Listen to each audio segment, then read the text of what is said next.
Steel frame अध्याय 3 incredible IAS शिखर परदेशी भाग 4 अशी घडण तसं यश.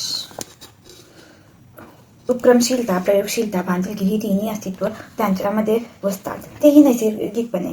अगदी बालपणापासून अभ्यासाबरोबरच इतर उपक्रमात नेहमी सक्रिय सहभाग ठेवायचा ही त्याची लहानपणापासूनची सवय. अशा चौफेर जगण्यातूनच व्यक्तिमत्व संपन्न होत असतं. शालेय गटाच्या विविध स्पर्धा, शाळा कॉलेजाच्या निवडणुकात, इतर कार्यक्रम यातले कडू-गोड अनुभव जगणे संपन्न करीत असतात. बालपण जगणारी हाच खरा घडणीचा, संस्कारांना बरवण्याचा काळ असतो. आयुष्याकडे बघण्याची दृष्टी आकार घेते तो हाच काळ. शिखर BJ मेडिकल महाविद्यालयात असताना हृदयनाथ मंगेशकर, पंडित भीमसेन जोशी, पंडित जसराज, शोभा गुंटूर, अरुण दाते यांच्या मैफिलींच्या आयोजनाचे योग आर्ट सर्कलच्या सदस्य या नात्याने त्याने अनुभवले आहे. तसेच रेमो फर्नांडिसचा शो, द मा मिरासदार, विपुलच्या कथाकथन, वसंत बापटांचं काव्य वाचन या प्रतिभावंतांच्या कार्यक्रमातून सांस्कृतिकतेचे निरनिराळे बाजही न्याहाळले आहेत.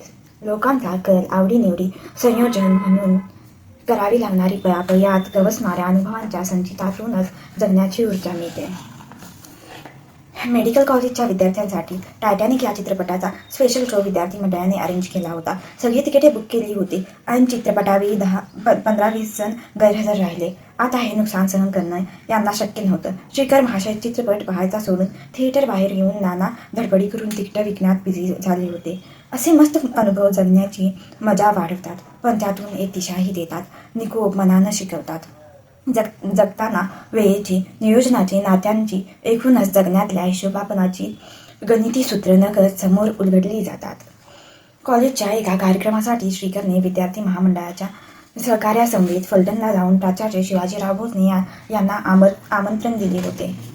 कार्यक्रमाची वेळ सांगितली सकाळी ठीक 10 वाजता अशी, पण आपल्याकडे परंपराच अशी रूढ आहे की लिहायची, छापायची वेळ आणि प्रत्यक्ष काम ओळखायची वेळ दुसरी. कार्यक्रमाचा दिवस सकाळी ठीक 10 वाजले आणि प्राचार्य साहेब कॉलेजच्या पायऱ्या चढताना दिसले, पण या संयोजक मंडळींची तयारी अजून कशातच काय नव्हती. सकाळच्या मंद थंडीत ही घाम आल्याची श्रीकरला आठवणारी भूतकाळातली ती एकमेव वेळ. प्राचार्य साहेब समोर होते. श्रीकरने विनम्रपणे सांगितले, सर, आम्हाला अजून थोडा वेळ लागेल. प्राचार्य साहेब आयुष्यभर विद्यार्थ्यांमध्येच रमले. त्यांच्यासाठी हा अनुभव पहिला आणि नवीन नव्हता. तरुणाईचं मन समजणारे व उभ्या महाराष्ट्राला समजावणारे सर स्मित हास्य करत म्हणाले, ठीक आहे, मी तोपर्यंत कॉलेजचा परिसर फिरून येतो. आयुष्यातून येणारे असे अनुभव जबाबदारी वाढवतात आणि शिकवतातही. शिकणे, शिकत राहणे हा श्रीकरचा पिंड आहे. बालपणापासून त्याची घडण अशाच वळणाने झाली आहे. म्हणूनच त्याच्याकडे चौकस आणि सकारात्मक दृष्टी आहे. UPSCच्या त्याच्या 3ऱ्या प्रयत्नात तो यशस्वी झाला, पण त्यापूर्वीही समजून घेणं महत्त्वाचं ठरेल की तो पहिली व दुसरी अशी दोन्ही पूर्व परीक्षा नापास झाला होता. 3ऱ्या प्रयत्नात जीभ घेतली ती भारतात 10वा अशी. म्हणजे त्या 3ऱ्या प्रयत्नातील त्याची पूर्वपरीक्षा 3री होती, पण मुख्य परीक्षा मात्र पहिलीच. मुख्य परीक्षेचा अनुभव पाठीशी नसताना पहिल्याच मुख्य परीक्षेत इतकं मोठं यश मिळालं हे नोंद घेण्यासारखं आहे. मुख्य परीक्षा ही मुख्यतः लेखनाशी जोडलेली आहे. लेखनाची गती, नियोजनाचं वेळ, भरपूर लिहिण्याची सवय या बाबी मुख्य परीक्षेसाठी अतिशय महत्त्वाच्या असतात.